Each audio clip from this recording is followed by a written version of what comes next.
Today we're going to learn about point-slope form.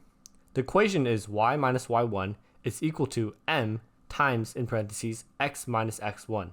So all you need is one point and one slope in order to figure out the equation for this form. A point has an x and a y variable, and that's going to be the y1 and the x1 here. And then the slope we know to be m. This first one would simply be y minus 1 is equal to 1 times x minus 1. So this is actually point-slope form. Of course, you can graph this equation by simply realizing that the point lies at 1 and the slope is also 1. So the graph would look something like this. Also, one thing to note is you can transform this into slope-intercept form by using the distributive property on the right-hand side and then isolating the y. So how do we do that?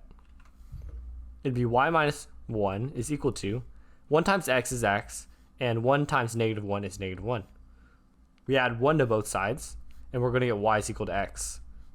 So we've transformed point-slope form into, this is slope-intercept form. Let's try one more. We have y minus y1. y1 is going to be here. y1 is going to be the negative 2. Is equal to, m is 1/4, and x minus x1 is 3. Remember that this is x1 and this is y1. And here you have point-slope form. For the second problem here, we can take the point 3, negative 2 and graph it. It's going to be right here. And the slope is 1/4. So for every 1 in the rise, we go 4 in the run. It's going to be somewhere like here. And now let's transform this into slope-intercept form.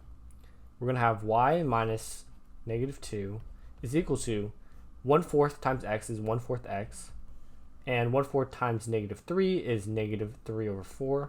So now let's subtract 2 from both sides. And we're going to get y is equal to 1/4 x. Minus 2 can be rewritten as negative 8/4. So this is going to be negative 11/4. So that's going to be our equation in slope-intercept form.